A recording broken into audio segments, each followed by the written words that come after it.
please help me welcome on stage for the talk Adult Use Cannabis in Europe, Pilot Projects, Hypes, Delays, and Expected Timelines, our moderator, Stefan Martin Meyer, CEO of Phytoflow. Help me give him a warm applause. Thank you. Next up, we have Kristin Wertz, Research Assistant, Swiss Federal Office of Public Health. Lino Cereghetti, COO of Pure Holding. Bart Vollenberg, Chief Cannabis Officer at Ardachtig. Kai Friedrich-Niermann, lawyer at KFNplus. Lisa Haag, CEO of MJ Universe. And last but not least, Mary Shapiro, Managing Director, Evoke Law. So, thank you so much. Welcome, everybody. Adult use, we are going to look into different countries and different projects that are ongoing. We will start with Switzerland. We then have Bart representing the Netherlands, the ongoing situation with Germany, and last but not least, the biggest markets in the world, with Mary representing the United States and North America. We will have a little bit of an intro on what's going on. There's been a lot of confusion, news that are creating clickbites rather than diffusing, sharing the truth. And so I think we have prestigious guests on this panel that can help us a little bit identify what's real versus what has been a little bit inflated for whatever reason. And after that, maybe we are going to explore a little bit what's going on with the legal market versus the black market, implementations of the new laws and problems that are occurring when doing that. And last but not least, we'll go a little bit into what's happening with adult use and medical cannabis when we have both of these markets coexisting, and maybe the opinion of our distinguished speakers. So let's get into it directly. We have the pleasure of having a representative from the Ministry of Health in Switzerland, Dr. Christian Wertz. What's going on with the pilot projects? Can you give us a little bit of an update and maybe cut out the information which is not real from the real one? I don't know about the not real information that's going around currently, but I can give you certainly a quick overview on what has been happening since the release of the law to make it possible to have those pilot projects. So it was in fact the law was in fact from last year on. There was a possibility to apply for pilot projects. Of course, it's the organization, but also the cultivation, which needs to be applied for. And we currently have a number of applications going, which are currently being reviewed. Of course, certainly you have known there is one pilot project which have already been approved in April this year. And it was meant to start in September. Now it was postponed, but we're pretty optimistic that we'll start within the next few weeks. So that's currently the state. So there's one pilot project approved. As I said, a number of pilot projects in the pipeline, and we'll see certainly, some more being going on from next year, I guess. Thank you so much. And Lino, you are very much involved with one of those pilot projects. From your perspective, from a company perspective, how is everything evolving? It's finally happening. So after years of elaboration and political process, and now of more than a year of planning, we're gathering the first experiences and testing out these ordinances from the theoretical way to actually the practical way, and it's exciting. I think there's never been a regulation starting when it was actually intended to. So a little hiccup in the beginning, but it's great to see stuff happening, and also then next year more projects. So currently it's only one, but there will be more, and these will help us gather a lot of scientific evidence to then have a functioning regulation model. And we see that to actually test this out and gather these learnings now is already generating information and knowledge that will help us to get to a more constructive model in the end that actually works for the consumers, prevention, consumer health, but also for the industry and the regulators. So we're doing pioneering work currently in rolling these out and on the go, using these findings to improve. Thank you so much. And Bart, you are very much involved in the Netherlands. Before, you have 25 years of experience in coffee shops, and so nothing new, I would say, on the horizon with adult use. But tell us more about the pilot projects. Well, in Holland, we're just going to try to finish what we started 40 years ago. So we have, as a lot of people know, a not complete distribution channel called the coffee shops. There are about 570, and from those 570, 79 of them are going to be in this pilot. That's 10 cities, and those 10 cities will be now going to be legally supplied. Before it was illegally supplied, but now we're going to be legally supplied by 10 growers, and those growers are selected first on completeness of paperwork, after that with a lottery. So we got lucky, and now it's more paperwork to finish what we started, get some starting points. We have an estimation that next year, somewhere, the end of it probably, we need to start selling to the coffee shops within the experiment. So there will be also a large part staying outside the experiment, and yeah, we're excited to finally do this, because 25 years ago I was also in experiment for 2 years, and I thought at that time was a little younger, less gray, and not getting bold, that would be finished in 5 years. But yeah, now it's 25 years later, I'm again in the experiment. So I would say it's a lot of stigma. People don't know what's really going on, and the Dutch are very practical. It's running. Just look the other way and we'll be fine.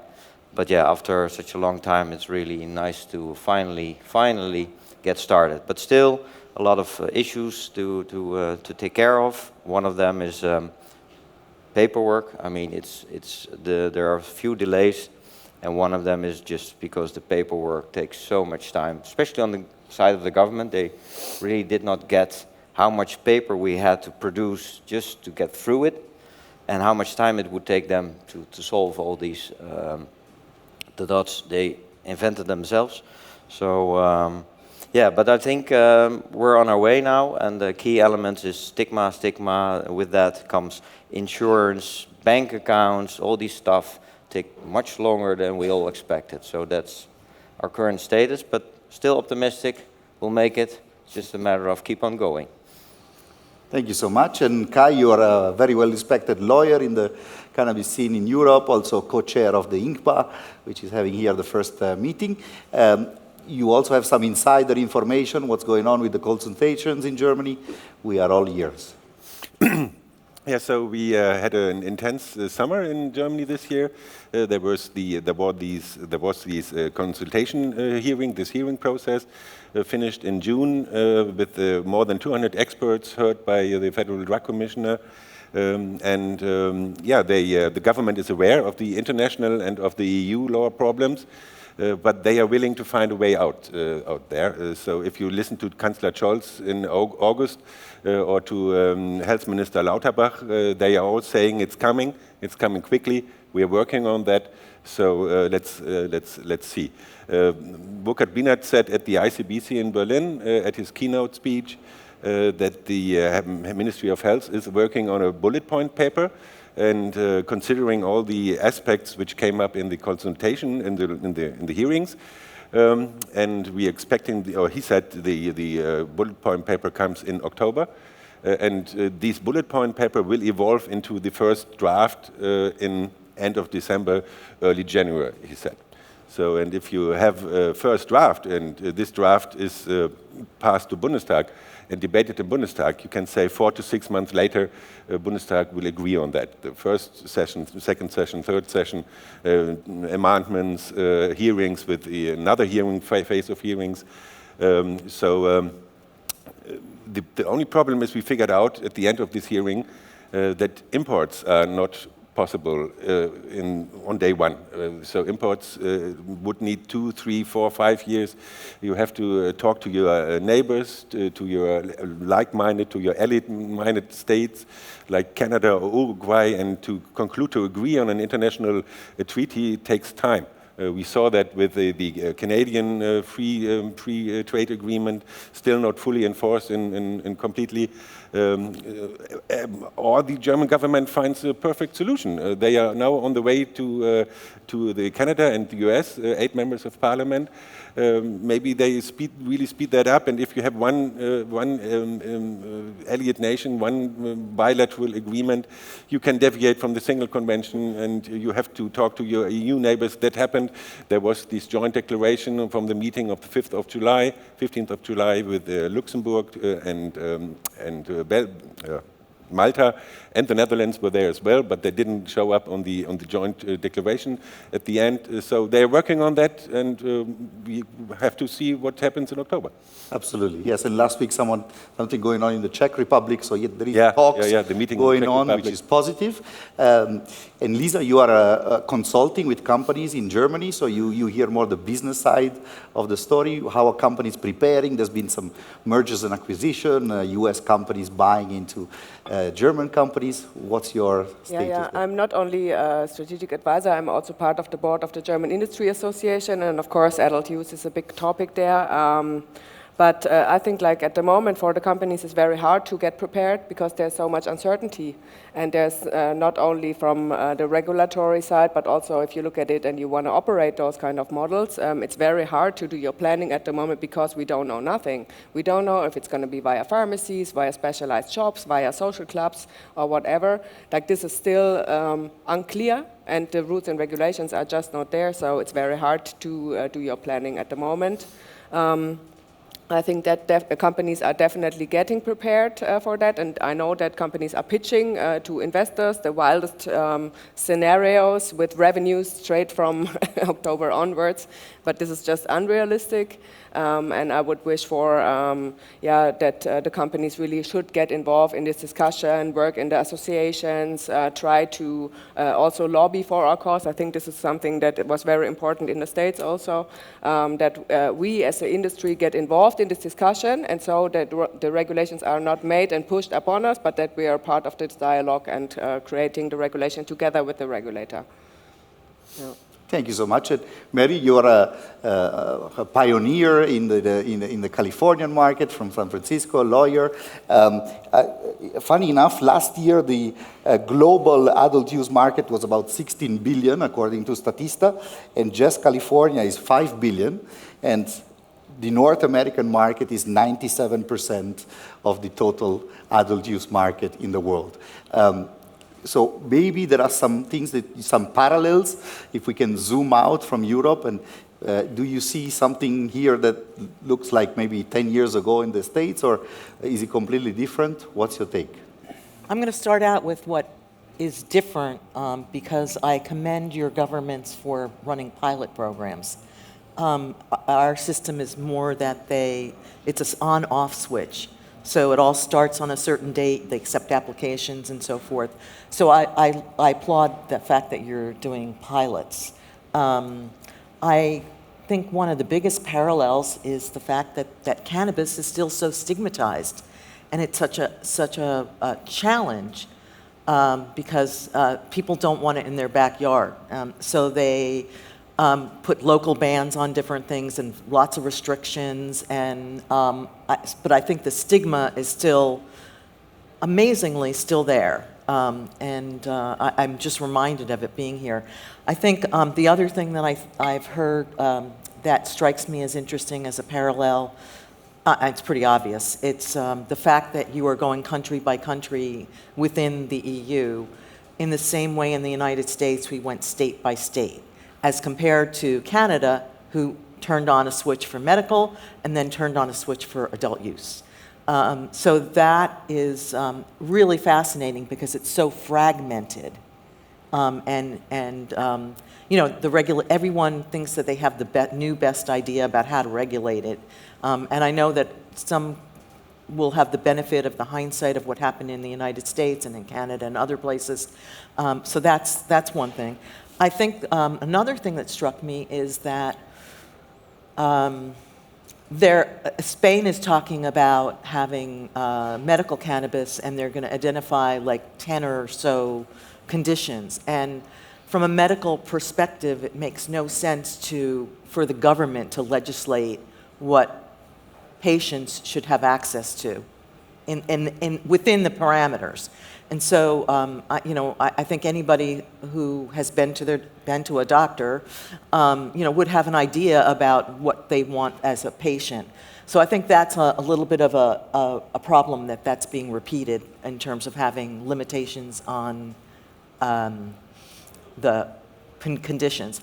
And I guess the last thing is that it's like here in the United States, it's a very male-dominated industry. And so it's just kind of interesting because there were major efforts in the beginning to like try and bring in more women. We have an organization called Women Grow, and that was intended to bring up women in the industry. So that I see that as another parallel. Absolutely, yes. We do our best to try to have as many women representing here on the panel, but definitely we need more involved. Now, moving a little bit to the next question is, we have seen, especially in countries such as Canada, for example, that when the new law comes and the regulations comes, or California, by the way, had the same problem, often it's very complicated. To be compliant is a big challenge, the paperwork that Bart was mentioning. And ultimately, there is also relaxation from the authorities in enforcing cannabis laws for the black markets. And so it's always difficult for the legal market to take off and the black market to disappear. So I would like to have your take maybe on this part. What are strategies? What is your feeling that can be done in order for the new laws to be respected and implemented properly? Well, of course, you have to involve a lot of people, I guess, take into account different point of views and find solutions to the big problems that appear when you want to have a regulated market for cannabis. Other thing that struck me when I was looking at the Canadian situation, it takes quite some time to actually equal the amount of cannabis sold in legal shops compared to the black market. So it won't disappear as fast as you might think. It really takes some time, and of course you also have to find ways, for example, to just make the cannabis less expensive than the black market at the beginning and just level up later on. So there are different things you really have to consider, but really is important to see that it's a very complicated process to find regulations that work. And so it will take time in Switzerland. I guess it will also take time in other countries to do that, because what we also see is just to open up the market, like in California, for example,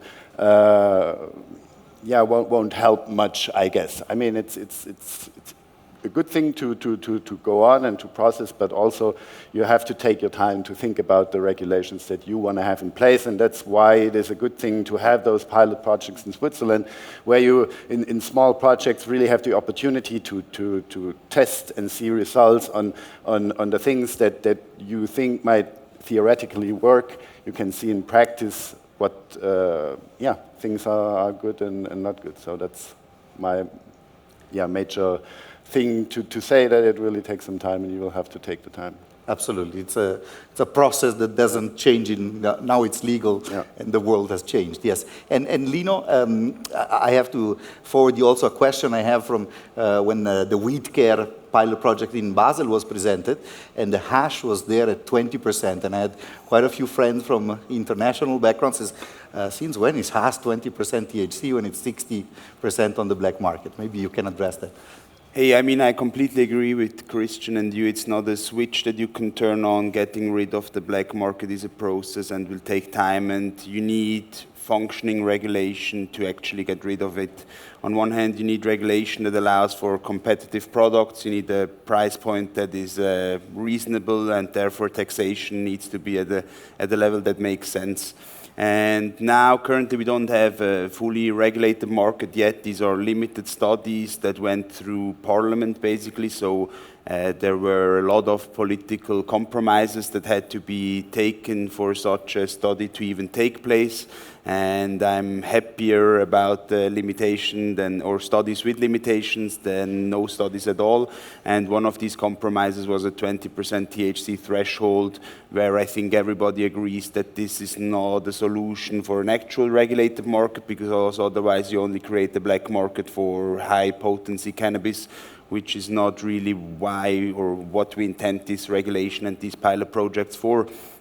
And the Federal Office for Public Health, and I've said this many times, has provided a broad framework of possibilities with these pilot project ordinances. There are some limitations to them that we talked about already as well, but now you can, or there is basically no limit on distribution model that can be tested out. There is no limits on product delivery form that can be tested out. And now it is actually, and I encourage all the organizers of these studies to use these playgrounds that we were given over the next couple of years to get to diverse data sets that allow in the end for comprehensive analysis of the data, to get to conclusions that help us come up with a constructive regulation that allows for a market that can actually, over this process, over the next couple of years, limit the black market in Switzerland. And I think for this, a stepwise taxation model would make sense. If you come in hard with too high a tax, then in the end you won't be competitive with the black market. And as you could allow a high potency black market, if you have this 20% threshold, if you have too expensive weed, there will be a cheap market on the black market. So it will always exist. It has to navigate around what the regulated industry can cover, and as broader the regulated industry can step in, the smaller the space for the black market. Yes, thank you so much. And Bart, the situation in the Netherlands, it's always been fascinating to me, because the cannabis is legal in the coffee shop, but nobody knows where it came from, right? And so there's already been some kind of coexistence between black market and at least decriminalized systems. And how do you see the future after these pilot projects? Well, yeah, indeed. I think we have to all keep in mind that the term black market or white market, or it's from my perspective, we all have an existing market, and what we want is to transform that existing market to an accepted legal within the framework. And what we need is this framework to work and give incentives for, first stage of all, the consumer to change. If the consumer doesn't see the benefit, then it's the end of the pilot or whatever framework you have. So it's really quite tough to get a structure that is allowing enough freedom to give this incentive to the producers, to the distribution, to sort of get this consumer to go to the legal alternative. And you see that in Holland. I mean, we have a distribution system with the coffee shops, but at the same time, there's still a black market. And it's purely based on money. So, I mean, we have to pay tax with the coffee shops. We have people that we have to pay. We have structures to pay. We have electricity to pay.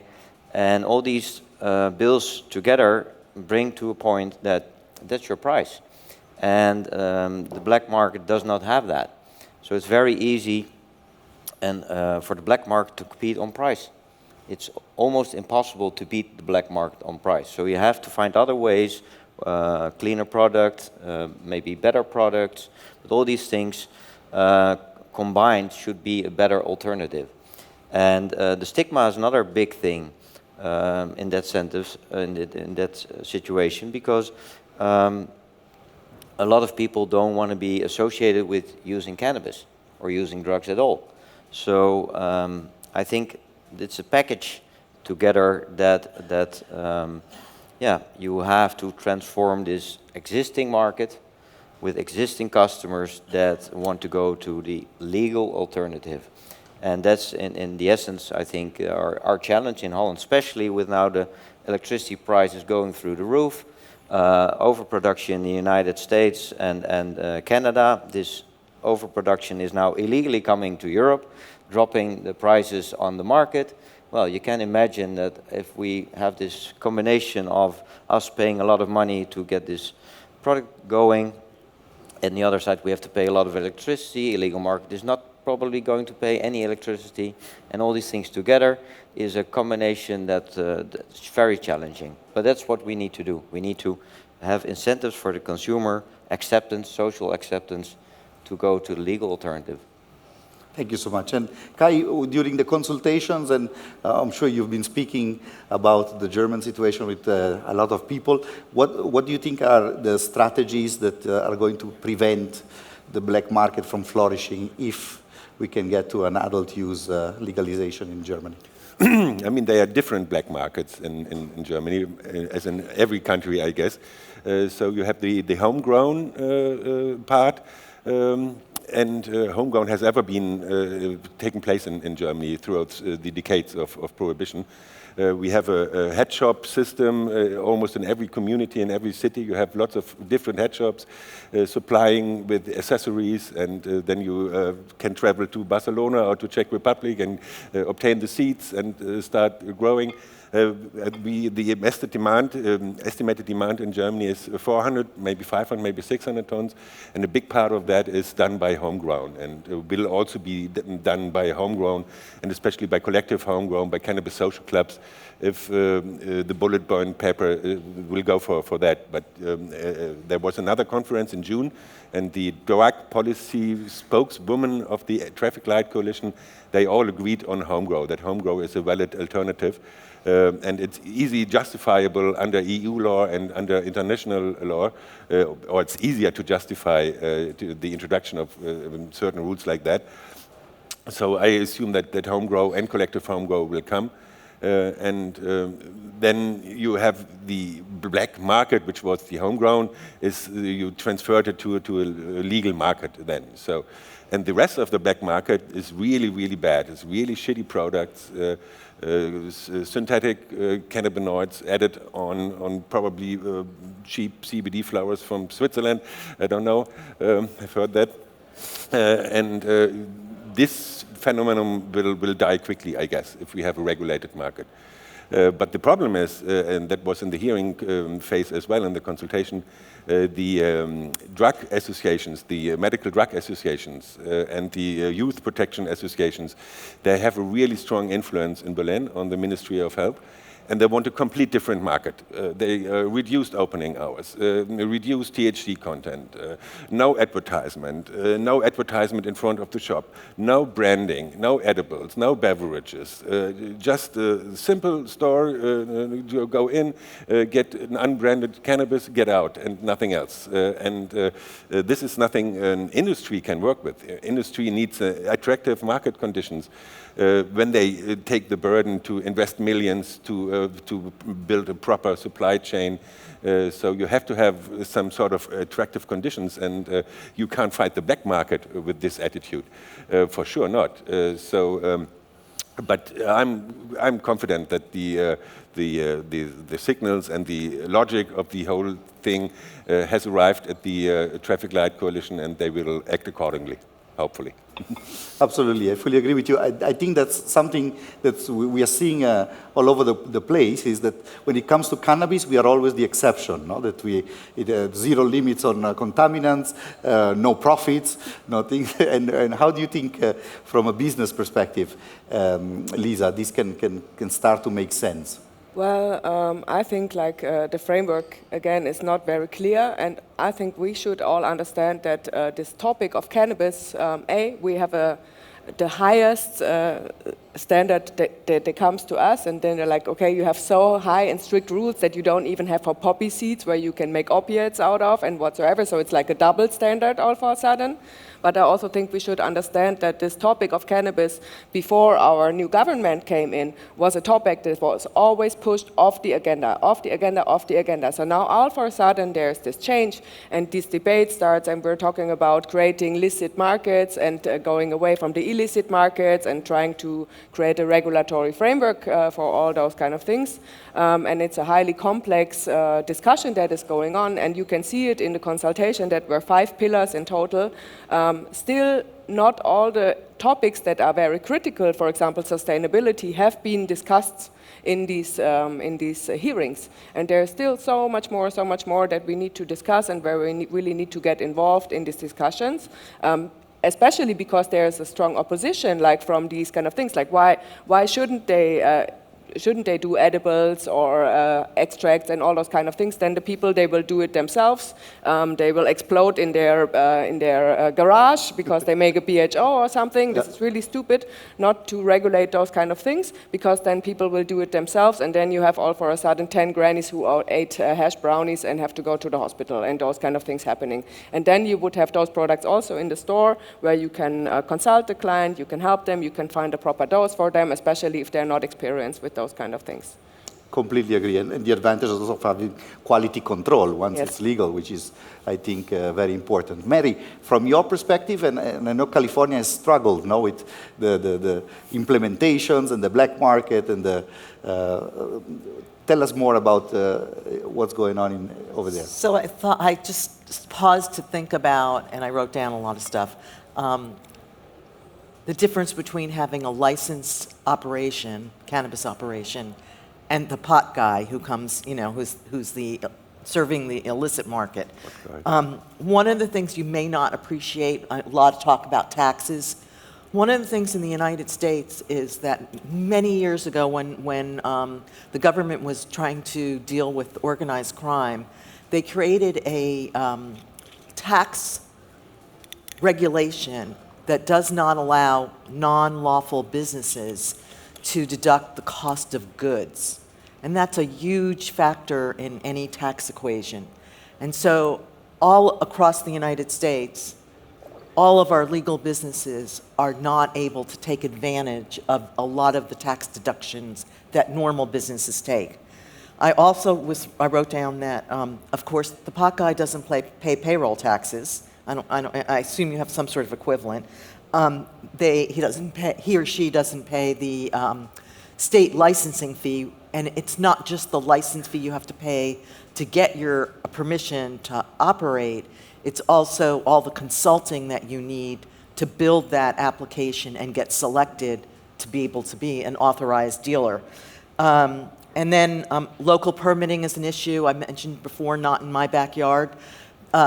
California allowed local jurisdictions to opt out. That has caused a lot of inadvertent challenges, situations, in the sense that there are people who just have no access to cannabis. Let's call it cannabis. Okay, and then Lisa mentioned this. Community relations is a huge deal because of that whole not in my backyard philosophy. People have to lobby and consult and pay campaigns and politicians in order to get where they need to get to. The space costs were mentioned, structure costs. Because of the limitations on where cannabis operations can be,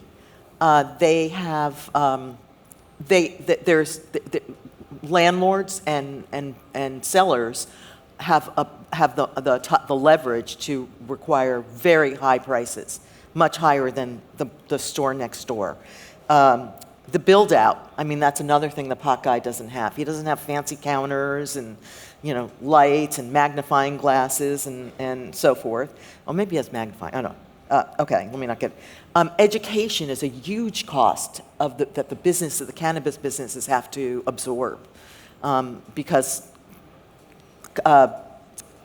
consumers are basically don't know the difference between indica and sativa. They don't know what a terpene is. They don't know what a cannabinoid is. So the new users, let's put it that way. And then there are the pesky regulations, like testing. In California, everything is required to be tested. Now, that's an advantage. As I think someone was saying earlier, that's an advantage because testing means that the product is safe. Child-proof packaging adds to the expense of things, and that's, again, the pot guy doesn't have child-proof packaging.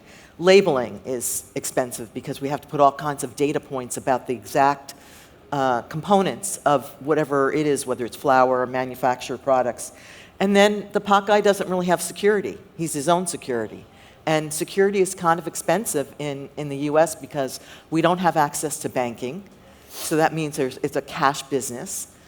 We don't have access to banking, and we don't have access to credit cards, credit card transactions. And then just because it's a cash business, and I don't know, there's just a lot of security costs. I think one of the advantages that we have, though, in regard to our supply chain, is the fact we do have a very large manufacturing sector, you know, that's making tinctures, that's making edibles, that's making vape cartridges and so forth. And I think that's a huge advantage in a legal market because the pot guy really doesn't have full access to the range of products that can be offered in a store. Yeah. Thank you so much, Mary. Lisa, you want to I just wanted to add something to what Mary said, because I think the public campaign aspect is actually something that is super important, and it's part of the government work, but also part of our job as entrepreneurs or as businesses to do this education. And you can see there were just some new polls coming in from the general population on how they're perceiving the risks of cannabis and associated with it. And you could see some improvements in comparison to the last survey that they did, and there is the people are less scared of it, and there's less concern. And this is something that is very, very critical for us to succeed in this market, that we do this educational part, and even if somebody is not smoking weed or becoming a buyer, that we need to do the education and to create awareness about those topics. Yes. I think this is very critical. I completely agree. I've working in the medical cannabis for 20 years, and every time it's the same situation. They legalize medical cannabis, but then the doctors don't prescribe because they don't know how to prescribe. So education is part of the process. Otherwise, it doesn't work.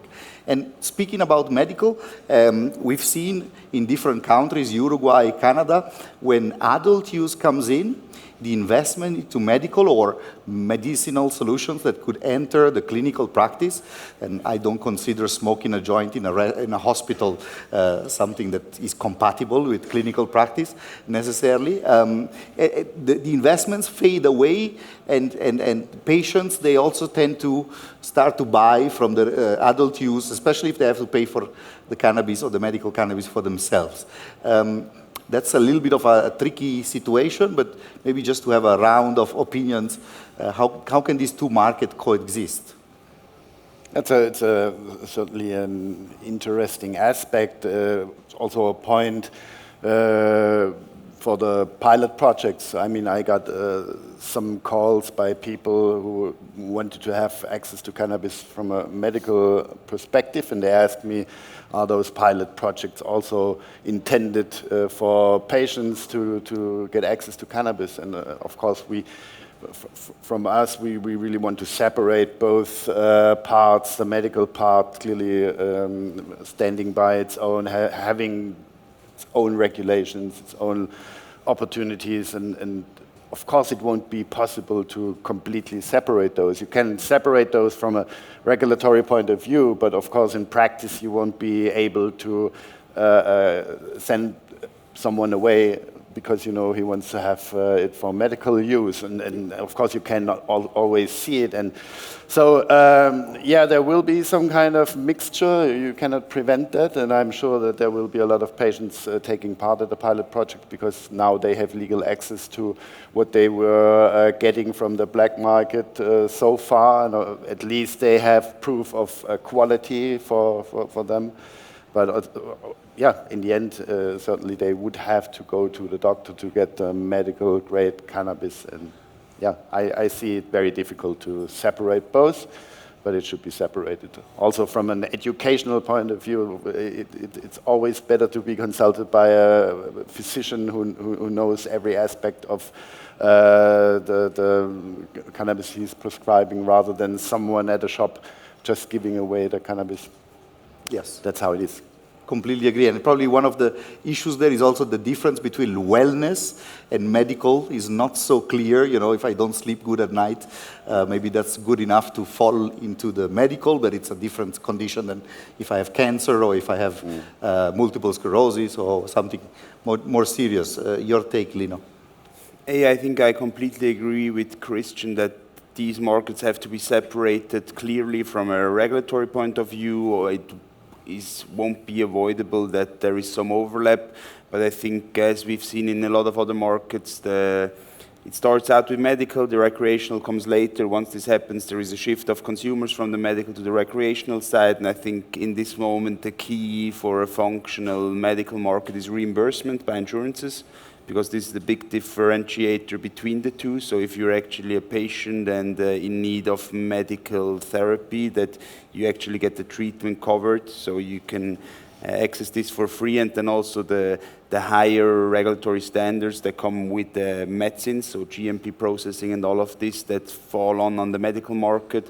You don't have to compare the price points too much, because the reimbursed side is going to be covered anyway. And if you're a recreational user that won't get reimbursement, you don't need to shop in a medical market anymore, because you then can get whatever is of your choice and liking in a regulated recreational market. But for this, a lot of data, or we need to gather now data for insurances so that they feel safe enough to be able to reimburse cannabis therapies within the next couple of years. Absolutely. And in the Netherlands, it's interesting because you've had Bedrocan in the pharmacy for 20 years now, or down that line. And there is also a big price difference, but there is also a quality difference between the coffee shop and the pharmacy. Can you tell us more, Bart?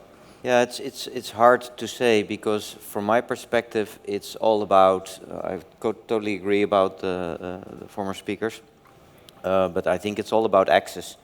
It's really hard as a patient to get access, and then get access for a price level or insurance that you can afford. And it's all about diversity of medicine. So a lot of, for instance, Bedrocan, they're very limited in the amount of, I would say, product or medicine they have available.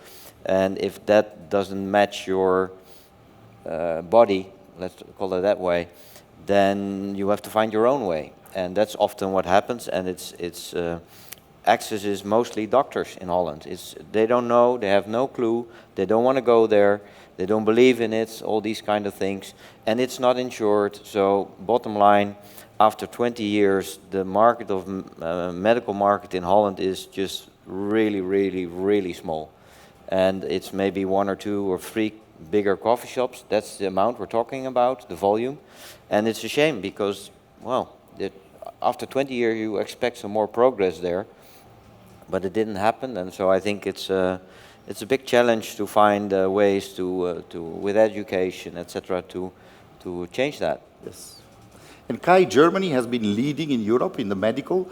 I think it set also a very interesting example for other countries. Switzerland, the new model is similar in many ways to what Germany has been doing. So what do you expect that will happen if adult use is also there? I mean, first of all, it's very hard to differentiate between a medical user and a recreational user, I think, because everyone who uses cannabis on a regular basis has some sort of condition. And that was what we saw from 2020 to 21.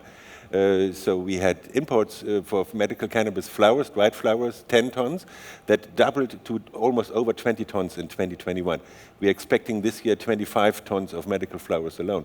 So if legalization is not coming, this would be the route which would extend, I guess. So we have patients, about 100,000, 150,000, no one knows exactly because we don't collect the proper data on that. But we would have seen an increase in medical cannabis, and we will also see that because we don't have any product. If we can't import in the next 3 to 4 years, someone would have to grow cannabis next year in Germany to create some goods which we can sell in the shops then, which the government wants. So we will see that that double living or the double system coexisting the next couple of years further on, I guess. But then this self-payer model we saw evolving the last 2 years will come to an end, I guess. It's because it's a hassle to go to the physician to get a prescription, to get to the pharmacy. If you don't need to do that, you go to the shop. And we in Germany we have the advantage that we can import from all over the world. In the meantime, anywhere where there is a state-controlled medical cannabis cultivation, and which is acknowledged by the German bee farm. So we have beautiful strains from Canada, from Australia, from Lesotho in the meantime, which you can't compare to Berocan, I guess, right now. This, we will. So, and you get the advantage of reimbursement, and they want to change, want to ease the rules on reimbursement. The new government. So it's hard to predict what will happen, but I think the dispensary model will prevail. Yes, thank you so much. By the way, we still have then a few minutes for questions and answers, so I'm going to ask you, sorry, to just quickly address again the medical versus adult use. Lisa? I think, again, it's an access topic, as Kai says. If we keep the reimbursement and if we have potentially more attractive prices for self-payers in the medical market, excluding the cannabis tax, for example, that is definitely something that we need to consider. But it's also the doctor's topic, like there are still not enough doctors who are working with cannabis, so it's very hard to find someone to do the prescription, and those kind of topics need to be worked on way more. As Kai also said, like they are discussing currently to give the system an update. We had a first start, now the observational survey is over, you can see a lot of data from there, but you can also see that it's really a last option in many, many cases. And if you look at the definition of health, health is not only the absence of illness, it's also a state of well-being, then we are not using the potential of cannabis that is possibly available. And I think there are many users who maybe have stress at work, who can't sleep really, that will then potentially go more to the dispensary. And then it's on to us to have the proper educational information available. But I think it's not only a topic of medical and adult use. We are still very much limited in all areas of hemp. And that's also true for CBD, for example. Now they are creating these adult use rules. In Germany, still CBD flower is illegal. So what do we do about this? So it's something that needs to be changed, and we need to have an entire system update and not only sections. Completely agree. Yeah. Mary, from your perspective, your experience. So I moved to California in 1995, which was just before they legalized medical cannabis in 1996. And California legalized adult use in 2018. So I had a long period of time in the medical market only, and then now the adult use. And I think it's been touched upon. There's the issue of access. That's a real issue. There's the issue of insurance, which generally in the United States is not available for medical cannabis. Then there's the whole issue of doctors and whether doctors even have been taught about the endocannabinoid system and even understand it. And then there's another complication, at least to the best of my knowledge, and I don't know if this is true outside of California, but a doctor can't actually prescribe products. He or she can only prescribe. Maybe cannabis would be helpful for this, but they can't actually say, go out and get this product, take 2 of these tablets, and sleep and drink lots of water. They can't even do that. So it's really hard to be a medical patient because you're dependent on what we call the bud tenders the retail clerks who are advising on, what's available in the shop and, what they can do. And I don't know. I never really had a lot of confidence in the bud tenders because I felt like their personal opinions had to shape what they recommended. Anyway, so there's a lot. So there's access, there's insurance, there's the medical information that isn't available because we in the United States have had limited research on medical cannabis, and we don't seem to accept the medical research that occurred outside of the United States for whatever reason. So it's fraught with issues for the patients. I sit on the board of Americans for Safe Access, which is a international organization that has the largest number of cannabis patients in it. And it's the dosing thing, the safety issues, at least with the manufactured goods, you can get some consistency. At least, especially if you have brand identification, which Kai touched on, which is there's a lot of restrictions on advertising. There's a lot, and there's restrictions. You can't even say that cannabis. Well, you can't say cannabis cures cancer, but nobody should say that. There's just a lot of issues with education and access and details like that.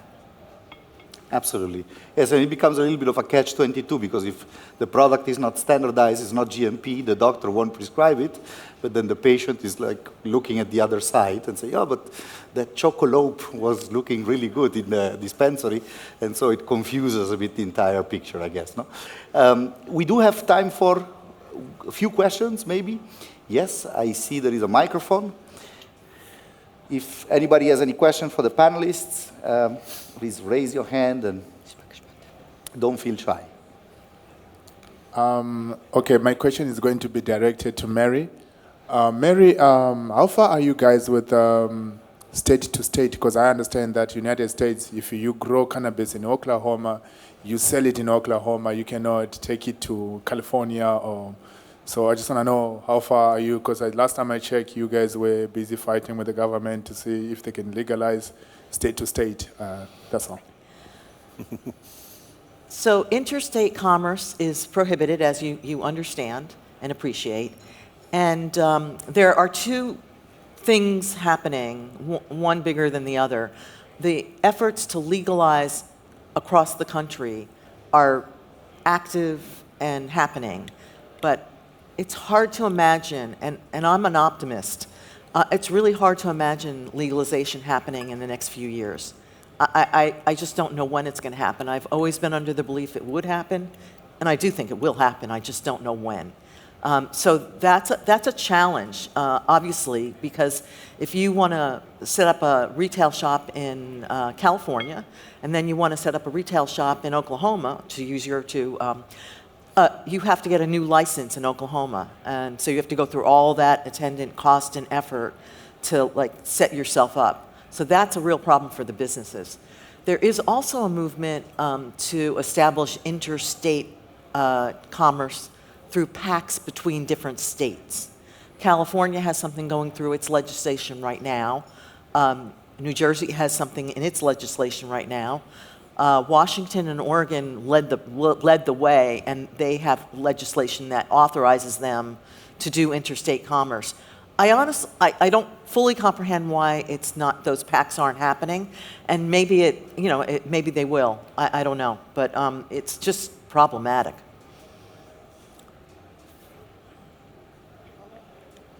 Then I also understand that you guys are buying hemp from outside the United States. So how come America is importing hemp, but they're not legalizing the THC locally? I don't know how to answer that question because hemp, well, okay, I think it's as simple as hemp is viewed as non-psychoactive and THC products are viewed as psychoactive. And our government has gotten them into a corner because the way they defined cannabis was that it was, or hemp was, sorry, the way they defined hemp was that it had less than 0.3% THC dry weight percentage. And so Now so they didn't really imagine, they didn't really understand there were over 100 cannabinoids, and that some of those other 100 cannabinoids could be psychoactive. So it's a misunderstanding and a kind of ability to regulate very specifically, which doesn't really recognize that we're in an emerging market. Maybe someone else, other questions? Thank you. Very specific questions. About the Netherlands, how likely do you think it is that Amsterdam will ban sales to tourists in the near future? And about Switzerland, can someone tell me the reasoning behind the mandating organic production for the pilot experiments, something that is not a requirement for medical cannabis, and I haven't seen that anywhere else in the world? Let's start maybe with the Netherlands. Yeah, well, that's if I had a glass bowl. No, it's very complicated. It's hard to say. There's discussion going on at this point right now in Amsterdam, and it's mostly based on stigma, because you're allowed to have friends from all over Europe and go to a bar and drink yourself out. But if those same friends come over and want to have a joint, then it's a problem. So, but basically the problem is about too much tourists in the city center, and a lot of cities have those problems. So I don't know. To be honest, I don't know. I think it would be a shame if it would be implemented, but it could also be a trade-off between City of Amsterdam and the government, who is actually on this topic a sort of 50-50. They're not in favor of, they're not a big fan of regulation. They're also not a big fan of cannabis. And the other side, it's both sides is keep themselves in balance, I would say. It's a little bit like the United States. It's 50-50 fighting for every point.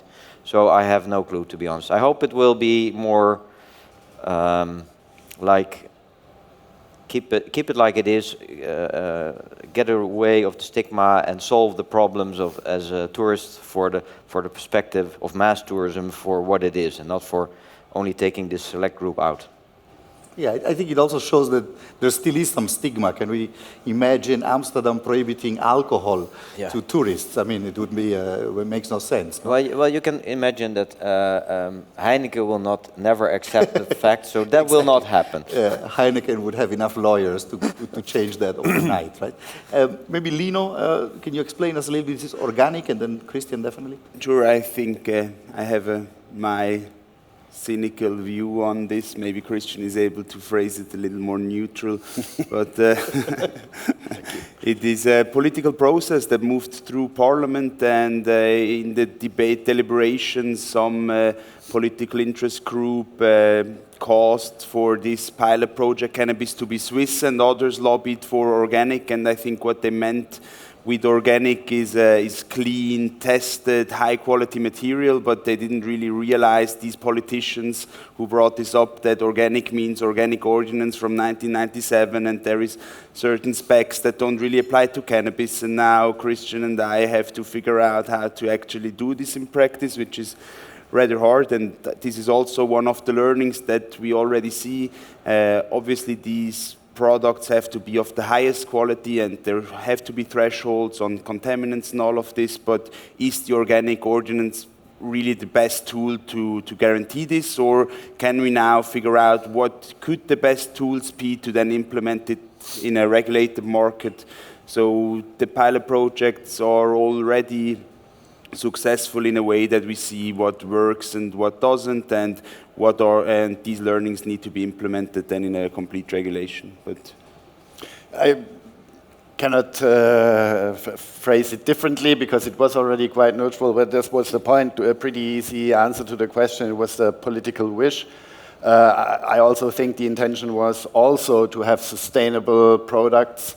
And I can see a shift in mind with that, because at the beginning everyone was complaining, you don't fit the wish of the consumer, why it has to be organic and grown outdoors. And now I heard some other people telling me, well, if we look closely at this, it's good, because I mean, you have so much electricity that you need to grow cannabis indoors.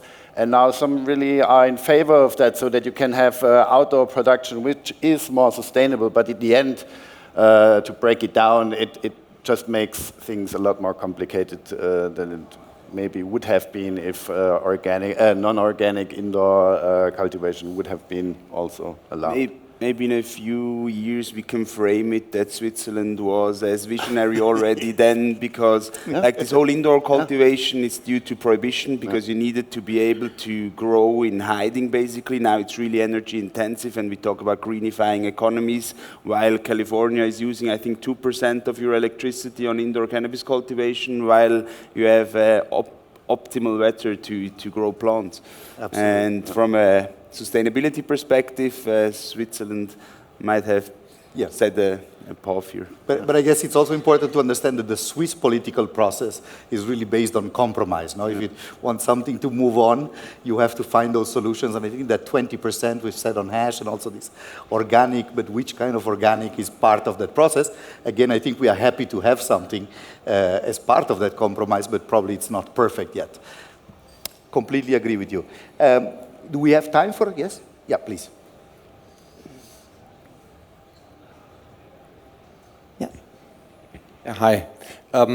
I think the question I have is to what extent in Switzerland as well as in Germany there's a single overriding objective by the regulator what they're trying to achieve. What we have seen is that the delays in the regulatory process is that you have contradicting objectives. On the one hand you say I want to get rid of the black market, I want to have cheap product, it needs to be GMP. And if you don't have clear, as a regulator, what the real single overriding objective is, like, for example, public health, it was the case in Uruguay, or taxation in the United States, the process becomes very complicated. And then you have a complicated political constellation with 10 guys arguing, and it never comes out. So the question to the Swiss and to the Germans, if the regulator needed to hit one single objective, instead the overriding thing under which everything else falls, what would it be in Switzerland, what would it be in Germany? Well, in Switzerland, I would say it is public health, which is the focus to make access to a substance which is used. So prohibition has failed. I guess we all agree in that. So the regulator, I guess, has to change that. And there are a lot of different things which come into play. I totally agree. But I would say that the main focus is on public health in Switzerland. I mean, I didn't really get your question, but let me put it maybe like this. So if legalization shall start in Germany, we need product. For product, we need cultivation. For quick legalization, we need quick product. Someone has to start growing in Germany next year. There are companies which are growing on a medical level, 3 companies.